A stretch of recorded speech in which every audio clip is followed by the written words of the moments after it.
Hai, selamat sore ya teman-teman semuanya. Selamat datang kembali di live Instagram bersama Santara. Bersama saya juga Nandi Nagis ini akan memoderatori live di sore hari ini. Teman-teman semuanya bisa ngedengerin suara saya dengan jelas nggak ya?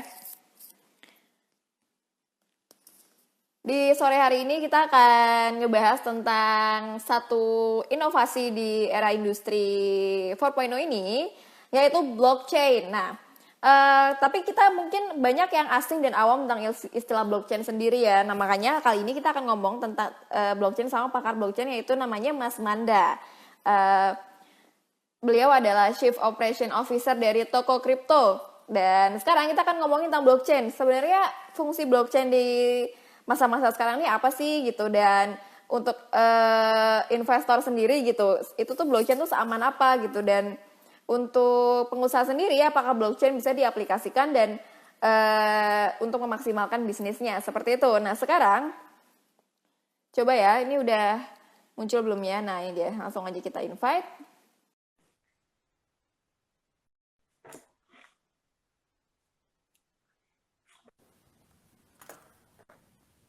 Halo, Halo, hai Mas Manda. selamat sore. Halo, selamat sore. Apakah suara saya jelas, Mas? Jelas, suara saya jelas. Suaranya Mas Manda jelas banget. Oke, mantap. Halo, Mas Manda. Mbak, selamat. Gimana kabarnya? Baik, alhamdulillah masih work from home sudah 3 bulan. Udah 3 bulan ya, Mas ya? Mantap. Ngapain aja, Mas, selama work from home, Mas?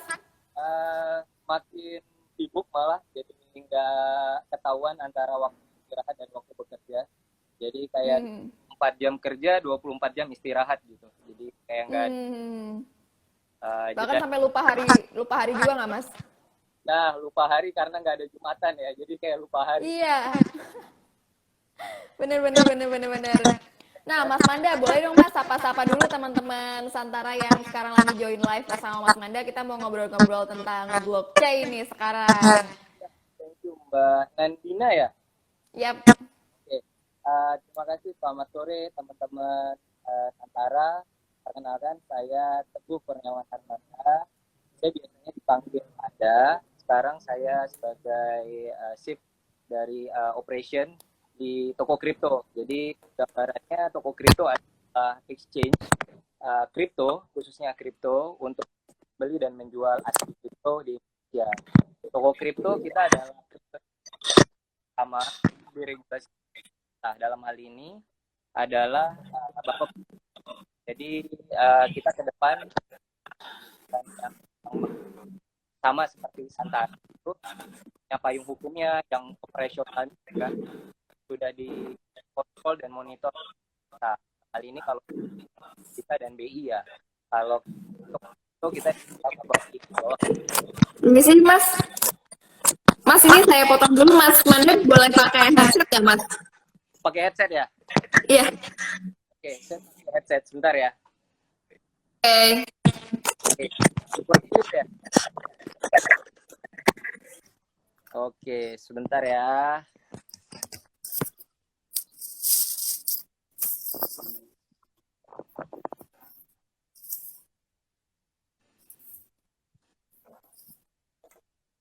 Oke. Nah, ini udah jelas. Nah, bagaimana dengan ini? Coba teman-teman semua apakah suaranya udah jelas?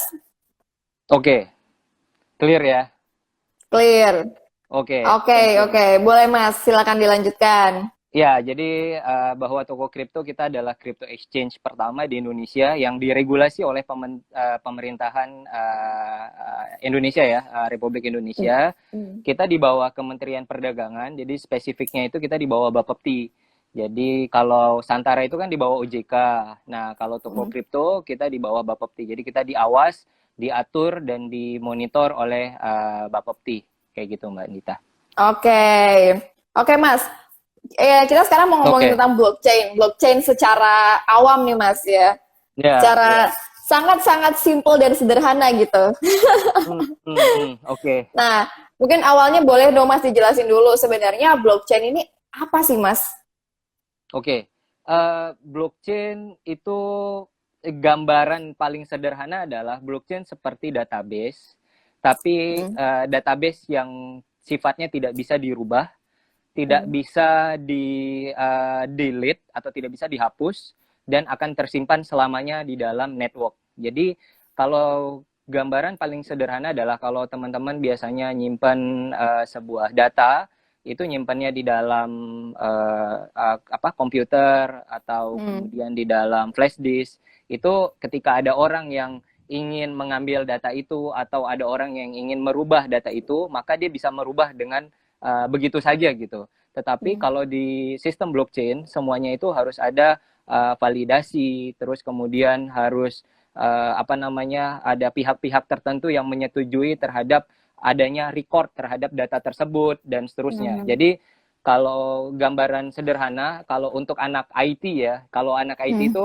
biasanya kita di dalam sistem itu ada yang namanya create, read, update, sama delete ya. Hmm. Kalau di Hmm. blockchain itu nggak ada. Yang ada di blockchain itu hanya bisa post, hanya bisa record, dan hanya bisa view atau melihat record yang ada. Jadi saya kalau misalnya menyimpan sebuah data ke dalam blockchain, itu data itu akan ada selamanya gitu. Hmm. Data itu bisa diganti tetapi tidak bisa dirubah. Digantinya pun akan menimpa data yang lama. Jadi data yang lama akan ada catatannya dan itu akan tercatat seterusnya. Itu gambarannya. Jadi kalau Hmm. kalau 3 tahun yang lalu saya pernah presentasi dan saya mendapatkan pertanyaan, blockchain itu binatang apa ya gitu. Jadi sekarang seharusnya terjawab bahwa blockchain itu bukan binatang, tapi blockchain adalah sebuah sistem. Kalau tadi disinggung tentang 4.0 atau 5.0 dan seterusnya, tapi kalau saya boleh bilang adalah semua orang akan terblockchain pada saatnya lah. Jadi semua sistem itu akan terblockchain pada Oh. saatnya. Jadi Oh. termasuk yang saya dengar ada beberapa company yang memang sekarang lagi ekspor terhadap teknologi blockchain. Kurang lebih kayak gitu, Mbak. Oh, berarti semua akan terblockchain pada masanya. Sebenarnya itu kalimat jargon saya belakangan, tapi anyway memang Hmm. Hmm. kalau kita ngelihat ke depan ya dengan penerapan teknologi blockchain, saya rasa itu Hmm. sangat relevan dengan situasi sekarang juga gitu. Jadi kalau ada teman saya yang dia nulis di sebuah artikel internasional, sebenarnya peran blockchain terhadap pandemik atau COVID ya, kalau saya boleh langsung Hmm. singgung ya, itu Ya. sangat besar korelasinya gitu. Jadi kalau sekarang kita dibingungkan dengan data, terus kemudian data mana yang benar, data mana yang kemudian tidak benar gitu. Maka kalau dengan sistem blockchain, jika semua data itu terrecord, semua pihak atau stakeholder itu melakukan validasi, maka kita akan mendapatkan sebuah data yang akurat dan itu bisa dipertanggungjawabkan. Jadi kayak yang saya bilang tadi, ketika data itu disimpan, maka sifatnya itu akan immutable. Dia tidak akan bisa Hmm. diganti oleh Hmm. pihak manapun. Terus kemudian dia juga traceable, dia bisa di tracing, dia bisa dilihat data ini siapa yang simpan, data ini udah disimpan berapa lama, terus kemudian data ini didistribusikan ke siapa saja, itu juga bisa dilihat di situ. Jadi Hmm. kayak Hmm. misalnya saya ingin record data pasien COVID misalnya, terus kemudian tentang pendistribusian bantuan itu juga bisa. Jadi ada banyak hal dan ada banyak mekanisme yang sebenarnya bisa dan possible untuk kita implementasikan dengan menggunakan teknologi blockchain. Kurang lebih kayak gitu, Mbak. Hmm. Oke. Kalau untuk saat ini, Mas, penerapan blockchain tuh ada di sektor apa aja sih, Mas? Oke, saya mungkin sebelum ke blockchain lebih dalam ya, orang pasti Hmm. lebih banyak tahu tentang cryptocurrency. Jadi kalau di awal Hmm. kemunculan, orang taunya itu adalah Bitcoin, ya kan? Terus kemudian ada yang namanya Ethereum dan seterusnya. Nah, kalau saya ngelihat bahwa uh, masuknya teknologi blockchain itu didasarin dengan orang mengerti dulu terhadap kriptonya, jadi produknya. Hmm. Jadi Hmm. Hmm. kalau saya boleh kasih gambaran, produk Bitcoin itu memiliki underlying atau memiliki dasar itu adalah teknologi blockchain. Tetapi orang justru yang lebih tahunya adalah produknya daripada teknologinya. Padahal sebenarnya untuk membangun sistem yang berkesinambungan gitu, produk-produk turunan lainnya, maka orang harusnya Hmm. lebih mengerti dulu soal teknologi blockchain-nya kan. Nah, baru saya bisa bilang setahun sampai setahun setengah yang lalu orang udah mulai aware nih. Jadi mereka nggak hanya tahu soal Bitcoin, tetapi mereka juga udah explore apa sih sebenarnya teknologi blockchain dan seterusnya, ya kan? Nah, baru sekarang ada beberapa perusahaan-perusahaan besar yang mencoba mengimplementasikan teknologi blockchain terhadap bisnis model yang mereka punya. Contoh, yang paling gampang adalah saya coba mention gitu, ada sebuah perusahaan, mereka bergerak di bidang auditing, ya. Nah, mereka itu akan menerapkan sebuah teknologi blockchain terhadap hasil dari audit yang mereka lakukan. Jadi contoh misalnya gini, gambarannya ada petani yang kemudian petani ini menyimpan 1 ton beras yang ada ke dalam gudang si pengumpul ini. Maka 1 ton beras itu kan akan diaudit kan. Nah, ternyata selama ini audit itu dilakukan secara paper, dan paper itu riskan dengan perubahan angka, terus kemudian manipulasi dan seterusnya. Jadi dengan menerapkan teknologi blockchain tadi, maka semuanya itu akan record di blockchain, dan datanya yang saya bilang tadi bahwa tidak akan segampang itu untuk dirubah gitu, tidak akan gampang itu dirubah. Jadi hal-hal seperti itu salah satu contoh penerapan di mana teknologi blockchain itu bisa bekerja dan berjalan lah, kurang lebih kayak gitu sih Mbak. Oke. Ada lagi nggak Mas sektor-sektor lainnya Mas? Wah, Misalnya banyak untuk banget. banyak banget ya. Mungkin boleh Mas di-mention Mas beberapa. Oke, yang paling gampang aja ya, yang sebenarnya menurut saya menarik ya, kalau misalnya di diterapkan di maskapai penerbangan Indonesia ya, di Indonesia. Oh. Pertama, kita tahu bahwa industri penerbangan Indonesia itu paling sering terlambat, ya kan?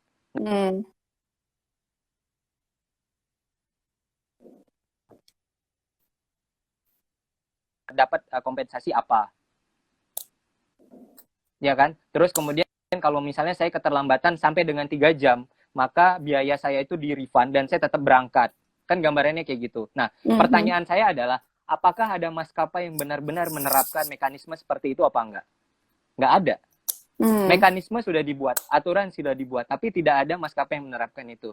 Nah, saya ambil contoh. Seandainya maskapai tersebut menerapkan sistem blockchain di dalam sistemnya dia, maka saya akan tahu bahwa saya boarding di waktu berapa, dan ketika pesawat take off itu ada waktunya. Apakah waktu itu sesuai dengan waktu yang ada di tiket apa enggak? Nah, itu menjadi penting karena apa? Kalau misalnya nanti ketika waktunya itu tidak sesuai, maka dia nanti akan memberikan benefit secara otomatis ke dalam saya gitu. Jadi ke dalam mekanisme blockchain itu sendiri. Jadi kayak masuk ke dalam wallet saya dan seterusnya. Jadi ya itu adalah salah satu penerapan di mana orang sedikit bersentuhan dengan teknologi itu, tetapi teknologi itu sudah bisa berjalan dengan sendirinya. Kayak gitu. Sektor finance itu udah otomatis.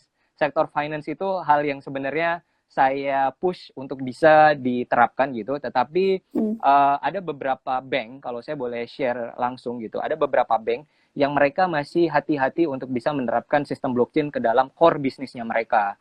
Karena banking atau financial institution, saya paham seperti Santara, itu kan highly regulated ya. Jadi sangat-sangat regulated lah, sehingga tidak gampang segampang itu untuk merubah sistem atau segala macam, itu nggak segampang itu. Jadi that's why itu yang paling cukup berhati-hatilah sektor perbankan kayak gitu Mbak. Oke, ini kalau kita ngebahas tentang sektor lagi nih, ada yang nanya Mas dari Hafiz Bakri, kalau contoh penerapan blockchain di sektor properti gimana Mas? Oke, itu ada. Jadi sebenarnya saya cukup kenal gitu dengan bapak-bapak yang ada di Santara gitu. Saya juga aktif untuk berdiskusi. Sektor properti, saya mungkin akan relate sedikit dengan bisnis modelnya Santara ya, di mana Santara itu menjual saham dengan pecahan kecil ya, kayak gitu ya, gambaran untuk bisa dipahami. Nah, sektor properti, saya bisa memecah properti tersebut ke dalam pecahan terkecil, dan kemudian pecahan terkecil itu saya record ke dalam sistem mekanisme blockchain. Jadi bahwa semua pencatatan itu sifatnya transparan, semua mekanisme di pendistribusian revenue atau profit juga transparan gitu. Maka seharusnya orang-orang yang ada di dalam mekanisme atau bisnis model dari properti yang di blockchain kan, itu dia harusnya lebih merasa secure ya terhadap datanya, terus kemudian terhadap investasinya gitu. Jadi antara si property owner dan investor yang coba invest ke dalam properti tersebut, maka mereka merasa saling menguntungkan ya. Jadi saling mendapatkan kepuasan bahwa mereka itu dijamin loh gitu. Jadi kalau bahasanya yang paling sederhana adalah trustless, Mbak. Jadi jadi trustless itu yang terbentuk antara investor maupun property owner. Itu kalau di sektor properti ya, kayak gitu Mbak Ani. Oke, Mas saya barusan dapat chat dari CEO Santara, Mas Apesena Reza dapat salam buat Mas Manda. Salam kembali Mas Hafes. Nanti kalau ketemu. Ya, ya, ya. Oke, nah Mas kalau untuk tren blockchain sendiri nih di Indonesia ini gimana ya Mas? Dan untuk di negara lain tuh perkembangannya udah sampai mana Mas? Oke, trennya saya masih bilang bahwa adopsi blockchain itu masih kalah dengan adopsi kripto sebagai aset. Jadi kalau kita ngomongin blockchain itu nggak bisa hanya ngomongin teknologinya, karena pasti akan ada menyerempet ke seperti tokennya atau seperti kriptonya gitu. Jadi mau nggak mau pasti ada yang menyerempet di situ. Nah, tren di Indonesia, saya bisa bilang bahwa adopsi atau awareness terhadap kripto itu semakin baik di Indonesia.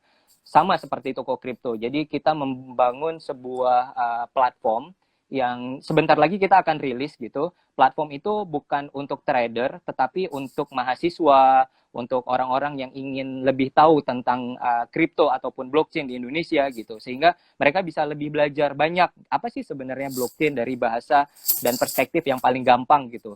Nah, kita melihat bahwa di Indonesia dengan pemerintah yang mengeluarkan aturan spesifik terhadap kriptonya, maka sebenarnya tidak ada alasan untuk pemerintah juga menghambat, kalau saya boleh bilang menghambat untuk mengatur dari sisi teknologinya.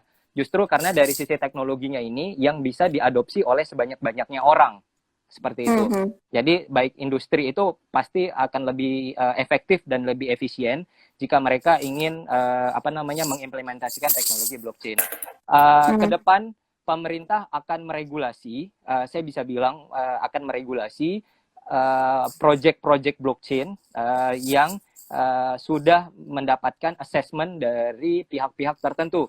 Jadi kalau sekarang pemerintah kan yang meregulasi dari sisi aset kriptonya, pemerintah mengatur pedagangnya gitu, exchange-nya, terus kemudian token-token apa saja. Nah, ke depan insya Allah saya bisa bilang bahwa pemerintah akan mengatur dari sisi penerapan teknologi blockchain-nya. Jadi misalnya Santara membuat sebuah platform blockchain, ya kan, di mana platform blockchain ini digunakan untuk kepentingan usernya ataupun kepentingan orang banyak, maka platform blockchain Santara itu bisa didaftarkan dan itu bisa mendapatkan license juga, quote and quote license dari pemerintah Indonesia gitu. Jadi semakin ke sini penerapannya semakin baik dan semakin banyak orang yang mencoba untuk mengimplementasikan real case dari blockchain teknologi kayak gitu Mbak. Oh, berarti untuk ke sisi pemerintah itu juga udah in proses ya Mas ya? Sudah. Oh, oke. Berarti kayak kita semakin dekat dengan keseharian gitu ya, si Nah, blockchain ini. makanya saya bilang tadi kan semua akan terblockchain pada saatnya. Semua akan terblockchain pada waktunya. Oke, mantap. Nah, blockchain ini kan selalu dikaitkan erat sama Bitcoin ya Mas ya. Mungkin bisa dijelasin lebih rinci lagi sih Mas, hubungannya tuh segimana sih? Complicated kah? Atau Oke. Sebenarnya sih tadi saya juga udah mention bahwa orang di awal lebih tahu tentang Bitcoin gitu dibandingkan teknologi blockchain sendiri gitu. Itu nggak bisa disalahkan karena memang masuk pertama kali di Indonesia blockchain itu digunakan sebagai alat pembayaran. Jadi kalau saya boleh share sedikit, tahun 2016 itu di Bali ada sebuah coffee shop yang mereka menerima pembayaran kopi itu dalam bentuk Bitcoin gitu. Padahal kita tahu regulasi atau undang-undang di Indonesia yang menyatakan bahwa tidak ada alat tukar yang sah di Republik Indonesia selain rupiah.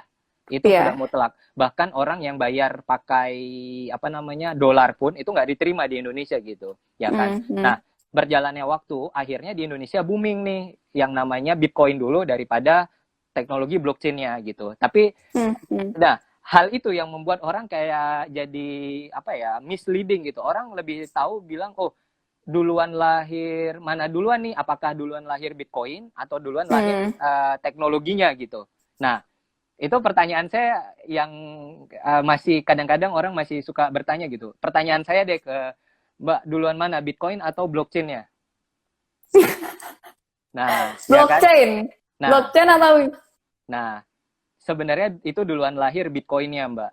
Jadi jadi oh. jadi duluan lahir Bitcoin-nya itu di tahun 2008. Saat itu kan ada yang namanya mortgage crisis ya. Mortgage crisis Mhm. di Amerika gitu yang membuat kepercayaan orang-orang Amerika tidak percaya nih terhadap central bank gitu. Sehingga Hmm. mereka membentuk sebuah grup, saya nggak tahu apakah itu grup ataukah personal, dan mereka membuat Bitcoin saat itu. Walaupun memang jauh-jauh hari itu ada yang namanya konsep yang mirip seperti Bitcoin, tetapi namanya bukan blockchain saat itu, ya kan? Nah, lantas kemudian berjalannya waktu, teknologi blockchain ini diadopsi dari si Bitcoin, Mbak. Jadi kalau Hmm. misalnya, jadi Oh. jadi gambarannya gini, Bitcoin itu produknya. Nah, produk itu kebentuk dari mana? Dari yang namanya teknologi. Nah, orang udah tuh duluan tahu yang namanya produknya. Gimana caranya saya bisa menjadikan ini sebuah teknologi, ya kan? Nah, Hmm. gampangnya itu adalah misalnya gini. Gampangnya adalah misalnya gini. Saya punya buah naga, ya kan? Pertanyaan Hmm. saya, buah naga itu apa? Produk kan? Produk jadi buah naga itu. Nah, kalau misalnya buah naga itu saya ambil intisarinya, saya serap intisarinya, terus kemudian dari buah naga itu, yang intisari buah naga yang saya dapat, saya bisa membuat apa namanya puding, saya bisa membuat kue, saya bisa membuat agar-agar dan seterusnya. Itu kan produk Hmm. turunannya. Jadi sama kayak Hmm. tadi, Bitcoin itu adalah buah naganya, maka ada orang yang mengambil intisarinya untuk kemudian dia jadikan sebuah platform teknologi yang namanya blockchain. Maka dari Oh. blockchain itu muncullah turunan-turunan produk lainnya. Kebayang nggak? Oke, oke, oke, oke, oke. Oh gitu. Ini kalau dijelasin versi awamnya nih orang-orang lagi pada tahu nih Mas. Mas Manda Nah, pinter nih ngejelasinnya nih. ya. Jadi jadi gambarannya kayak gitu, Mbak. Jadi orang masih selalu bertanya, "Oh, blockchain dulu." Enggak, justru di awal sejarahnya itu duluan lahir Bitcoin. Tapi karena Oh gitu. Bitcoin ini udah produk, nggak bisa diapa-apain nih Bitcoin kan. Akhirnya ada Hmm. sekelompok orang yang dia mengambil intisari dari si Bitcoin ini tadi, di mana kegunaannya itu bagus banget, sehingga mereka menamakanlah yang namanya si blockchain tadi. Maka dari Hmm, blockchain hmm, hmm. tadi lah dibuat turunannya. Nah, turunannya sekarang ada banyak. Ada Ethereum, ada Ripple yang kita kenal. Terus kemudian nanti kalau misalnya Santara apa namanya punya inisialisasi blockchain sendiri, nah itu nanti bisa bisa dinamakan apa gitu. Jadi itulah. Hmm, Jadi hmm, hmm. itu turunannya, Mbak. Kayak gitu gambarannya. Mungkin kebayang lah ya sekarang ya. Oke, oke, oke, oke, oke. Nah, Mas, kalau misalnya kita ngomongin tentang blockchain di dunia investasi kan tadi kita juga udah ngomongin ya. Tapi kalau menurut Mas Manda sendiri dari sudut pandangnya ini gimana Mas blockchain di dunia investasi? Oke. Sebenarnya pas nih kita ngomong ini, saya juga nggak tahu kenapa waktu pas Santara discuss dengan saya kapan nih kita bisa untuk apa namanya diskusi soal blockchain gitu atau Hmm. Bitcoin. And then kemudian saya tercetus saya tanggal 12 gitu. Dan sebenarnya tahukah teman-teman bahwa tepat tanggal 12 ini adalah halving Bitcoin. Jadi halving Bitcoin itu Bitcoin mengurangi supply terhadap rewards-nya. Jadi gimana ya Hmm. gambarannya? Hmm. Jadi gambarannya gini, tadi saya udah mention di awal bahwa setiap kali orang akan menyimpan datanya di blockchain, ya kan, maka akan ada orang yang melakukan proses validasi atau verifikasi terhadap data tersebut. Nah, Ya. ketika verifikasi itu, maka orang tersebut akan mendapatkan reward, akan mendapatkan imbalannya gitu. Nah, imbalannya sekarang itu sudah dikurangin kayak gitu. Hmm. Hmm. Jadi halving day itu adalah proses di mana yang kemarin itu ada 12,5 Bitcoin per blok. Jadi wah itu saya lebih teknis lagi ya, malah nanti jadi membingungkan. Sebentar, saya ubah supaya jangan membingungkan. Intinya Oke. jadi intinya adalah begini, mulai hari ini dan ke depan supply Bitcoin itu akan berkurang. Intinya seperti Hmm. itu. Jadi mulai hari ini dan ke depan itu supply Bitcoin akan berkurang, di mana ketika yang namanya supply berkurang dan demand-nya itu stabil, maka harganya pasti akan beranjak naik, ya kan? prinsip ekonomi, supply dan demand. Ketika di situ ada supply-nya terbatas, tetapi demand-nya sama atau bertambah, maka harganya jadi akan naik. Kan kayak gitu kan ya. Nah, hal-hal itu yang kemudian menjadi daya tarik Bitcoin belakangan ini gitu. Jadi kalau untuk penggemar Bitcoin atau penggemar kripto aset lainnya ya, hari ini tuh hari yang ditunggu-tunggu gitu. Hari yang ditunggu-tunggu karena dari historical yang ada gitu, mulai dari Bitcoin tahun 2009 itu harganya berkurang dari 50 menjadi 25 Bitcoin rewardnya. Sekarang dari 25 turun menjadi 12,5. Nah, sekarang dari 12,5 berkurang menjadi 6,25. Jadi dan itu seterusnya sampai dengan supply Bitcoin sejumlah 21 juta itu habis. Seperti itu. Kayak gitu Mbak gambarannya. Nah, jadi balik lagi ke pertanyaannya tadi bahwa bagaimana si tren atau sekarang trader tertarik. Saya rasa kalau dari trader pasti ya mereka sudah menaruh harapan besar gitu. Sekarang adalah waktunya mereka bisa mendapatkan cuan lah, bahasanya kayak gitu. Cuan, benar-benar. Ya. Ini kayaknya yang nonton pada haus nih Mas. Mas ganti tema aja ngomongin buah naga di dalam sop buah Mas. Oke. Enggak, tadi saya coba ambil inilah ya, analogi yang paling gampang ya untuk Iya. Cakep Mas, ini orang makin haus sih. Sabar ya guys, bentar lagi buka puasa ya. Enggak. Oke. Mas kan katanya blockchain itu tuh tingkat keamanannya tuh berlipat ganda ya Mas ya dibanding security yang biasanya gitu. Nah itu tuh emang benar ya Mas ya kalau blockchain tuh emang seaman itu gitu? Oke. Gini, saya juga jangan salah persepsi di masyarakat. Ada orang yang bilang bahwa blockchain atau Bitcoin itu adalah yang paling aman gitu. Saya agak kurang saya bukan nggak setuju ya, tetapi saya bisa bilang bahwa hal-hal ini yang kemudian bisa jadi salah kaprah sedikit. Jadi gini, saya menjelaskan bahwa pada prinsipnya kalau orang security bilangnya tidak ada sistem yang benar-benar aman.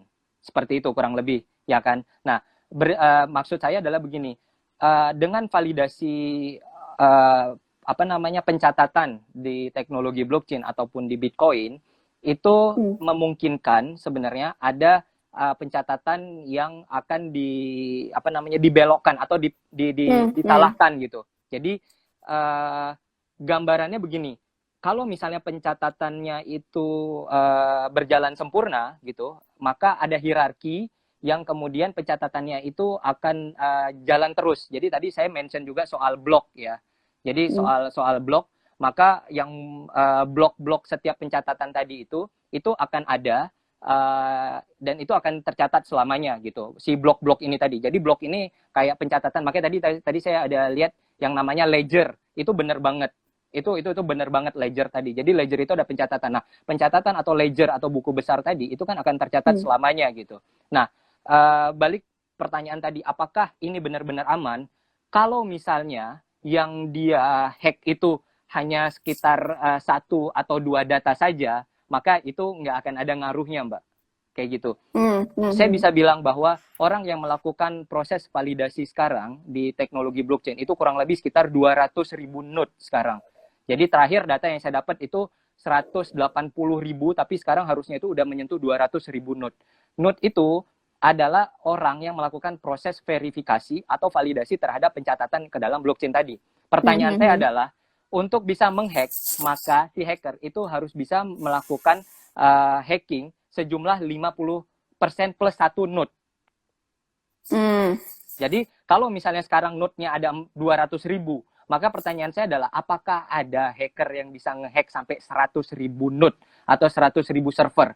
Karena kalau misalnya kita bandingkan dengan database konvensional, pertanyaan saya adalah, contoh nih, ada beberapa government yang saya coba tanya, Pak, sebenarnya database di pemerintahan itu berapa banyak sih gitu. Ada yang jawab, oh sebenarnya pencatatannya itu database-nya 1, tapi kemudian di backup ada di 3 database gitu. Atau kemudian ada yang bilang, oh kita ada nih backup sampai 20 server gitu. Pertanyaannya kalau sampai server semua dihack gitu, apa yang terjadi, ya kan? Maka datanya itu akan bisa dikontrol gitu. Tapi kalau di blockchain, ketika sekarang yang menyimpan datanya itu banyak banget, besar banget gitu, kemungkinan Mhm. untuk dihack maka itu akan menjadi lebih kecil, Mbak. Bukan berarti blockchain tidak bisa dihack, ya. Bukan berarti Oh, blockchain tidak bisa dihack, tetapi kemungkinannya sangat kecil, sangat sangat kecil, kayak gitu sih. oke oke. Ini kayak kemarin berita database beberapa e-commerce dibobol hacker kayak gitu juga ya Mas ya. Kan kalau Nah, dalam blockchain ini kan apakah mungkin hal ini terjadi kayak gitu-gitu loh pertanyaan orang-orang oke, tuh ya.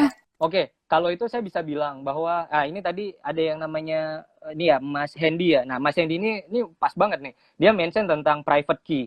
Nah, Hmm. uh, kalau di blockchain itu ada yang namanya private key dan ada public key gitu. Jadi Hmm. Hmm. saya bisa mengotorisasi action tertentu kalau saya memberikan private key saya ke pihak tertentu gitu. Kalau saya bisa bilang bahwa apa yang terjadi di beberapa e-commerce gitu tidak bisa disalahkan karena kita akuin bahwa sistem kita itu masih kurang dengan yang namanya kalau istilah saya ya dan istilah banyak orang itu namanya data privasi gitu. Jadi Hmm. Hmm. data privasi, data owner itu masih nggak aware lah. Jadi kayak ada orang yang dia daftar di apa namanya peer to peer ya kan, terus kemudian dia allow untuk semua permissionnya gitu. Begitu dia dapat something issue, and then kemudian dia komplain gitu. Padahal dia di awal dia udah jelas-jelas tuh ditanya apakah anda permission sama ini, terus kemudian dia Hmm. dia cek gitu. Tapi begitu datanya jebol, terus kemudian dia marah-marah kan. Nah, hal-hal ini yang sebenarnya di kita di orang-orang Indonesia itu masih banyak belum yang aware gitu soal yang namanya data privasi, terus kemudian data owner. Itu sih. Jadi kalau dengan penerapan sistem blockchain, maka itu akan bisa disimpan dan kalau misalnya saya ingin memberikan data saya, maka nanti akan ada otoritas ke saya bahwa oke, saya setuju nih data saya diambil oleh pihak tertentu gitu. Maka oleh itu saya no issue gitu. Tapi kan di saya udah tahu bahwa oh ya data saya diambil nih oleh misalnya Hmm. Hmm. Tokopedia gitu kan. Maka bagi saya no issue gitu loh Mbak. Kayak gitu. Jadi Oke. jadi jadi maksud saya adalah kenapa orang bertanya oh kalau pakai blockchain itu aman?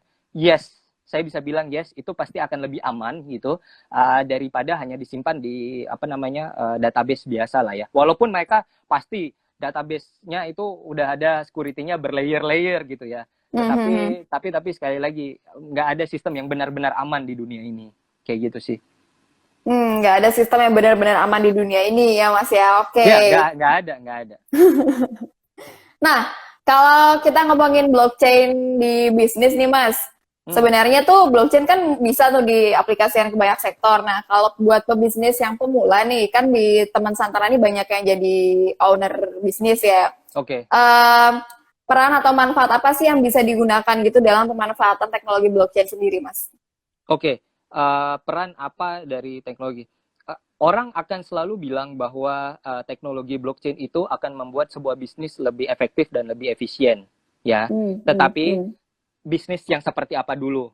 Jadi saya juga tidak mengatakan bahwa oke semua bisnis pasti akan lebih efektif, efisien kalau pakai blockchain. Belum tentu, Hmm. karena Hmm. karena bisa aja blockchain apa namanya pencatatan bisnis dia itu kalau misalnya pakai blockchain itu akan apa namanya mengakibatkan pertama cost-nya akan bertambah ya kan karena setiap kali ada data yang disimpan maka perlu proses validasi atau apa verifikasi dan setiap proses validasi itu ada cost yang saya bilang tadi ada insentif ada reward yang diberikan ya Hmm. kan Hmm. terus Hmm. kemudian yang ketiga adanya beberapa layer untuk melakukan proses validasi terhadap data yang akan dimasukkan. Jadi tergantung bisnis apa dulu. Tergantung bisnis apa dulu. Kalau misalnya memang bisnis yang apa namanya pengolahan datanya banyak, terus kemudian juga berkaitan dengan apa namanya manajemen informasi keamanannya juga penting, maka Hmm. saya bisa bilang bahwa bisnis itu harus consider blockchain untuk penerapan di dalam bisnisnya dia gitu. Uh, Hmm. karena kalau misalnya yang sekarang gitu dengan banyaknya orang hacking dari sistem A terus dari platform A dan seterusnya, maka saya juga bisa bilang bahwa sebenarnya hal itu akan bisa diminimalis resikonya kalau misalnya ada peran teknologi blockchain di dalamnya, kayak gitu sih Mbak. Jadi Oh, frankly saya nggak bisa bilang bahwa bisnis seperti apa dulu gitu, tetapi ada beberapa bisnis yang saya bilang kayak bisnis properti ya kan, terus kemudian tadi saya juga ada lihat komen bisnis pertanian itu juga mm, ada hal yang bisa dioptimalisasi sebenarnya di bisnis pertanian itu tadi. Jadi kayak pada akhirnya nanti saya akan bisa tahu memprediksi bahwa hasil pertanian saya di lahan yang mana, terus kemudian spot yang mana itu apa namanya bisa dianalisis dengan baik dan kemudian data-data itu bisa mendapatkan apa namanya attention ya. Jadi kalau kita bicara soal data, saya bisa bilang bahwa negara kita ini miskin akan data sebenarnya.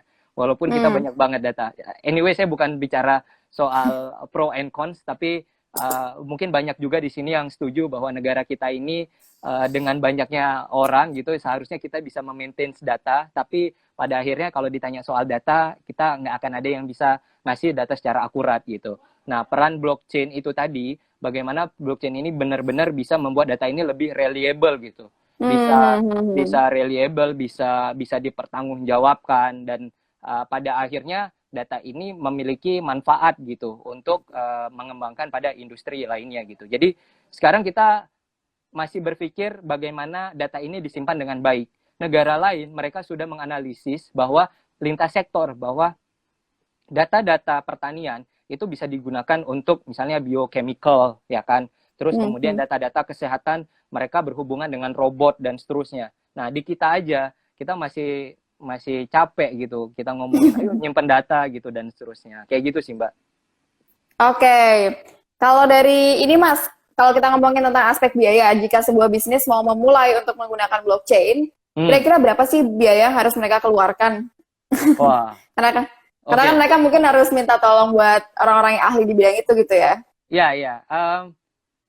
Developer blockchain di Indonesia itu masih sangat sedikit. Jadi Hmm. kalau misalnya memang apa namanya mau belajar blockchain, opportunity-nya masih besar banget gitu.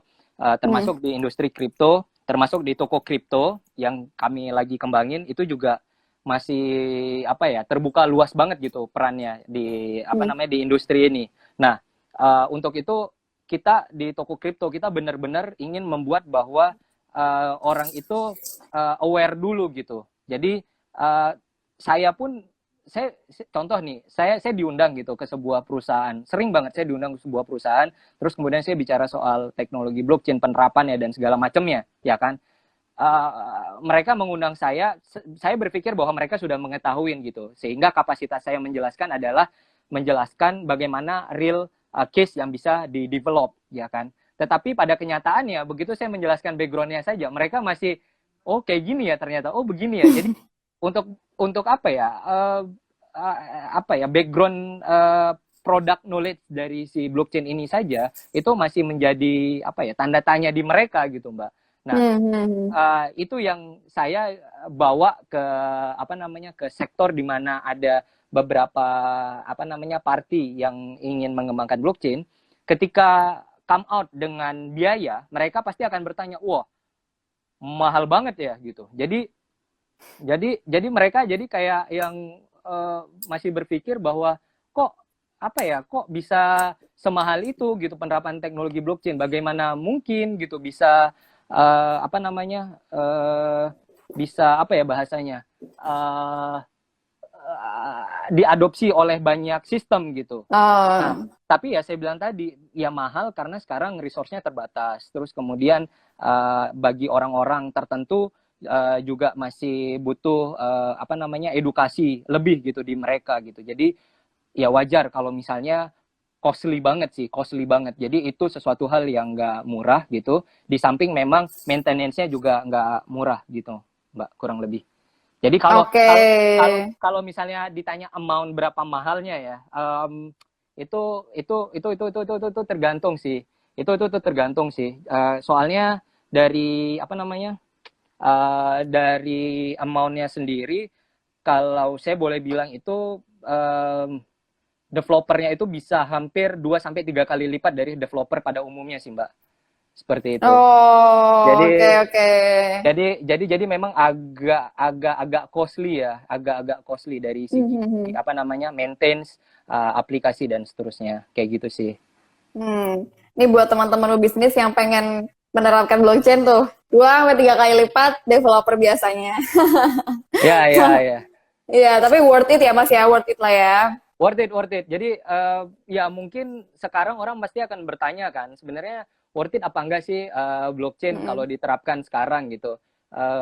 Ya again, saya bilang tergantung dari bisnisnya apa, tergantung dari apa namanya seberapa jauh efektif jika diterapkan ke dalam teknologi blockchain itu tadi gitu.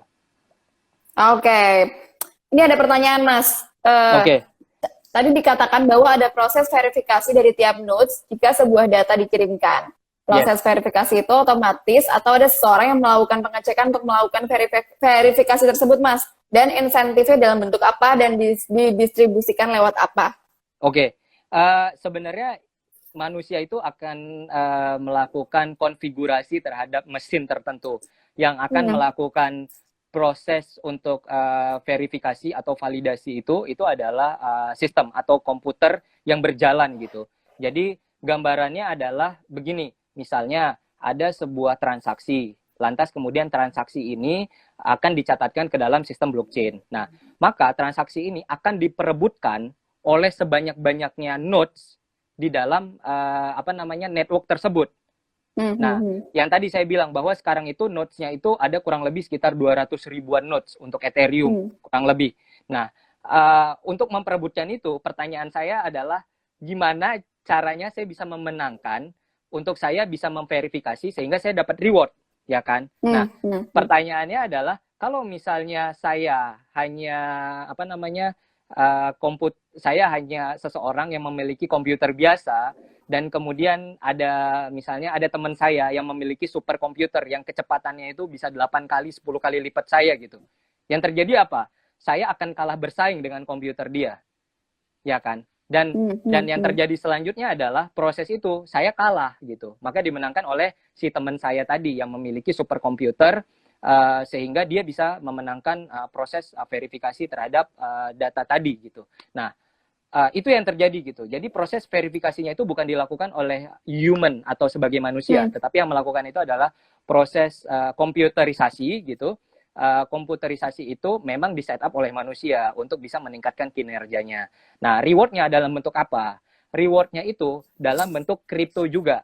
Jadi Hmm, contoh hmm. begini, ketika saya ingin mentransaksikan sejumlah Bitcoin, ya kan, maka Bitcoin tadi, ya kan, ketika saya mentransaksikan itu ada yang namanya fee. Jadi samalah kayak misalnya saya ingin mentransfer uang ke bank gitu, apalagi beda bank, ya kan? Hmm. Maka pasti kan ada biaya clearingnya di situ ya. Nah, Yep. nah biaya clearingnya itu sebenarnya biaya apa sih? Biaya yang digunakan untuk melakukan proses pencatatan transaksi saya. Nah, Hmm, hmm. hal ini sama seperti yang ada di dalam blockchain, bahwa ketika transaksi saya itu mau dicatat, maka saya akan bayar sedikit fee-nya. Itu yang Hmm. namanya adalah gas fee. Jadi transaksi saya itu supaya bisa dijalankan proses pencatatannya. Nah, proses gas fee itu tadi itu ada levelingnya. Saya bisa menjadi prioritas yang dicatat transaksi saya kalau saya memberikan fee dalam jumlah yang lebih besar daripada normalnya. Sama kalau Hmm, misalnya hmm. saya sebagai nasabah bank prioritas tertentu gitu. Saya bisa mendapatkan privilege prioritas kalau misalnya saya punya balance tertentu atau kemudian saya akan bayar tertentu supaya transaksi saya bisa cepat dilakukan. Seperti itu kan ya. Oh. Nah, nantinya yang melakukan proses validasi tadi itu dia akan mendapatkan reward dalam bentuk kripto juga, Mbak. Seperti itu. Oh, oke. Kalau Ya, ngomongin reward kripto, kripto. saya jadi inget Mas Manda ini katanya apa namanya mahar nikahnya kripto ya Mas ya? Ya, ya, ya, ya. Itu siapa yang bilang ya? Wah lucu banget. Ya, ya, ya, ya, ya, ya. Nah, ya benar, benar, benar, benar. Um, Keren keren keren bisa dipakai mahar nih teman-teman kripto kalau mau out of the box nih nggak cuma seperangkat alat sholat. ya, ya. Jadi alhamdulillah itu sah gitu. Uh, Iya. Alhamdulillah sah. Jadi Desember tahun lalu, benar saya menikah.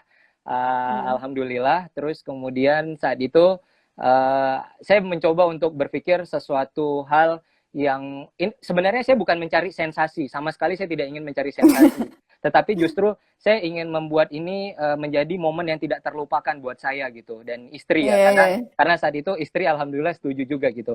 Saya ingin menjelaskan prosedurnya, tidak ada sesuatu hal yang dikurangi. Jadi sebenarnya tidak ada satu step yang dikurangi, nggak ada. Semuanya prosedur ya. Kalau ada yang dikurangin pasti dari apa namanya dari KUA pasti nggak akan memperbolehkan saya menikah pakai kripto kan ya. Iya, Nah, iya, iya, iya. ini alhamdulillah dari KUA di Jakarta Selatan itu approve gitu untuk saya bisa pakai kripto. Nah, tujuan saya adalah tadi yang saya bilang bahwa pencatatan mahar kami itu tidak hanya dicatat di dalam catatan sipil maupun catatan KUA, tetapi pencatatan pernikahan kami maharnya itu tercatat di dalam blockchain, Mbak. Jadi Oke, jadi wow. jadi bahwa Saya impress ini, Mas. jadi pencatatan mahar saya dan istri itu dicatat di dalam blockchain dan itu akan ada selamanya insya Allah. Wow. Mas ini keren banget, Mas. Ya, Saya cukup terinspirasi ini, Mas. Boleh. Jadi sebenarnya sih kalau saya boleh bilang ya, ini bukan saya yang pertama gitu. Ada juga ternyata pihak-pihak tertentu yang mereka melakukan pencatatan sama menggunakan kripto juga gitu, kripto aset. Mereka pakai Bitcoin saat itu. Nah, cuman kalau saya pribadi, Bitcoin itu kan harganya fluktuatif, naik dan turun. Misalnya kayak sekarang nih harga Bitcoin 120 juta. Terus kemudian saya ngasih mahar ke istri misalnya 1 Bitcoin. Besok harga Bitcoin jadi 110 juta. Kan value-nya jadi turun. Nah, saat itu saya pakai kripto yang nilainya stabil. Jadi ada apa namanya stable coin. Jadi saat itu nilainya stabil. Jadi harga kripto, jumlah kripto itu sebanding dengan harga rupiah sebagai mahar saya, Mbak. Seperti itu. Jadi jadi itu ada yang namanya stable coin gitu. Jadi ada namanya stable coin apa ya namanya kripto yang memiliki underlying tertentu. Nah, underlyingnya apa? Underlyingnya adalah rupiah kayak gitu, Mbak. Oke. Bagus, keren banget, Mas. Manda. Ya. Nah, ini udah mau habis nih, Mas. Kita ngobrol-ngobrol. Mungkin boleh deh, Mas, kasih tahu ke teman-teman nih kalau mereka pada mau belajar blockchain nih. Itu tuh harus mulai dari mana nih, dan mungkin baca buku apa atau nonton video apa gitu, rekomendasi Mas Manda. Saya bisa bilang bahwa teknologi blockchain di Indonesia itu masih sangat baru gitu. Untuk sebagian orang malah mengatakan ini menjadi apa ya, masih sebagai apa, kalau bayi itu masih prematur ya, jadi sifatnya itu masih belum jadi gitu. Sama kalau saya boleh membandingkan industri kripto saat ini itu hampir sama seperti industri startup di tahun 2009, di tahun 2010, di saat orang yang masih belum banyak terlalu tahu apa sih sebenarnya teknologi blockchain, apa sih sebenarnya Bitcoin, ya kan? Nah, tapi semakin lama orang semakin mengerti, oh sebenarnya ini loh startup. Nah, nextnya juga sama, oh kayak gini loh ternyata yang namanya blockchain, oh begini loh investasi di Bitcoin dan seterusnya. Nah, saya bisa bilang bahwa sekarang ada banyak channel yang menjelaskan apa itu Bitcoin, ada banyak platform yang kemudian juga apa namanya memberikan apa namanya gambaran bagaimana kripto itu berjalan, bagaimana blockchain itu bisa diimplementasikan. Nah, kami juga di toko kripto, seperti yang saya bilang tadi, bahwa kita tidak hanya fokus untuk bisnisnya saja, tetapi toko kripto kita juga bagaimana kita bisa empowering orang-orang untuk mereka lebih banyak tahu, mereka lebih banyak belajar, apa sih sebenarnya teknologi blockchain, apa sih sebenarnya apa namanya teknologi Bitcoin itu dan aset kripto lainnya gitu. Jadi kalau kami di toko kripto kita punya portal namanya Toko Kripto News. Jadi portal di toko kripto itu namanya Toko Kripto News. Kita seperti agregator untuk mengambil informasi-informasi yang positif gitu, yang berhubungan dengan kripto dan blockchain teknologi, sehingga orang bisa membaca gitu. Orang bisa membaca, orang bisa tahu lebih banyak gitu tentang blockchain teknologi dan seterusnya. Nah, selain itu kita juga sama di toko kripto, kita ada yang namanya trading class, Mbak. Jadi kita per 2 minggu itu ada namanya trading class. Jadi kalau misalnya teman-teman yang tertarik untuk belajar trading yang berhubungan dengan kripto di Indonesia, itu bisa masuk ke channelnya Toko Kripto. Jadi kita punya official group di Telegram, itu namanya Toko Kripto Official Group, di mana nanti kita akan share informasi-informasi. Nanti teman-teman juga bisa bertukar pikiran, diskusi di situ lebih banyak berhubungan dengan blockchain dan Bitcoin. Terus kemudian per 2 minggu kita ada yang namanya trading class. Nanti ada mentornya yang memang orang sudah berpengalaman di industri trading kripto itu sendiri gitu.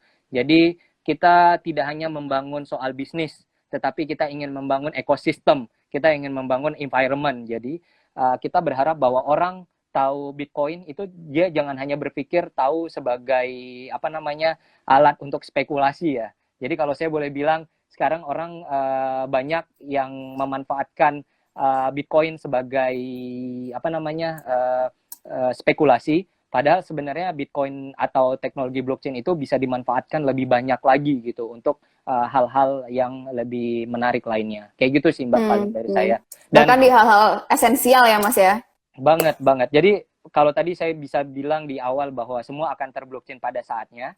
Kalau saya juga bisa mengatakan bahwa blockchain ataupun kripto itu is not like apa ya? It's not a religion gitu. Jadi bukan sebuah agama. Jadi blockchain ataupun teknologi yang mendasarinya itu bukan agama. Tapi suatu saat orang pasti akan mengerti yang namanya crypto economics. Ya, jadi kalau sekarang itu orang masih bertanya apa sih blockchain, apa itu Bitcoin gitu. Nextnya, kalau saya boleh bilang 3-4 tahun yang akan datang, orang nggak akan perlu tahu lagi yang namanya blockchain, orang nggak perlu tahu lagi yang namanya kripto, orang tahu yang namanya crypto economics. Di dalam kripto, di dalam ekosistem crypto economics, di situ ada yang namanya penerapan si blockchain teknologi itu tadi. Jadi baik langsung maupun tidak langsung, orang pasti nanti akan bersentuhan dengan teknologi blockchain, Mbak. Saya bisa bilang seperti itu. Oke, nice banget. Thank you banget Mas Manda atas sharingnya ya. Tadi Thank you, teman-teman Mbak bisa Nin. lihat di toko Crypto News ya Mas ya. Ya, jadi kita bisa ada di dalam toko Crypto News gitu. Itu ada banyak informasi yang baik yang teman-teman bisa baca di dalamnya gitu. Yang kita juga bisa diskusi lebih banyak di situ. Ya, mudah-mudahan industri kripto kita bisa berkembang lebih baik lagi gitu. Saya cukup yakin bahwa Santara juga dalam proses pengembangan blockchain sepertinya. Jadi itu justru respon yang baik ke banyak orang. Bukan, jadi sekali lagi ya, saya bisa bilang bahwa yang namanya perusahaan yang perusahaan yang memanfaatkan teknologi blockchain itu pasti mengeluarkan token atau kripto itu belum tentu. Jadi sekali lagi, orang yang menjalankan sistem mekanisme mekanisme blockchain teknologi di dalam sistemnya itu belum tentu dia mengaktifkan atau dia rilis tokennya gitu. Karena bisa aja penerapan blockchain itu hanya untuk di dalam sistemnya dia gitu. Bukan dia harus mengeluarkan kriptonya. Itu belum tentu seperti itu. Kayak gitu. Oke. Thank you banget Mas Manda atas waktunya. Sami-sami Mbak. Thank you banget. Ini bermanfaat banget buat kita semua yang mungkin masih sangat-sangat awam soal blockchain gitu ya. Nanti mungkin one day kita bisa collab lagi ya Mas ya ngomongin tentang ini ya. Sure. Karena saya mungkin boleh agak menambahkan sedikit ya. Saya boleh menambahkan sedikit. Tadi saya mention soal industri startup gitu. Dan industri startup itu sama seperti industri blockchain saat ini. Industri startup di tahun 2008 hampir sama seperti industri blockchain saat ini. Saya bisa announce sedikit, agak promosi, tapi saya boleh announce bahwa silakan. Iya, hari ini toko kripto kita mendapatkan pendanaan atau investasi dari yang namanya Binance. Jadi, jadi mungkin untuk teman-teman yang udah familiar, mungkin kalau kayak Mas Aves, orang di balik Santara itu udah familiar dengan yang namanya Binance, perusahaan besar gitu di dunia. Saya bisa bilang alhamdulillah dengan bangga hari ini kami mengumumkan bahwa toko kripto kita diinvest oleh Binance gitu sebagai salah satu a big company di blockchain teknologi dunia, itu menandakan bahwa peran besar industri kripto itu sudah menggaungkan gitu. Maksudnya Indonesia ini sekarang nggak kalah pamor gitu dibandingkan beberapa negara lainnya gitu. Dan akhirnya toko kripto kita bisa membuka sebuah peradaban baru terhadap blockchain teknologi gitu. Dimana sebelumnya kita hanya sebagai penikmat saja, atau kalau trader itu hanya sebagai trader saja.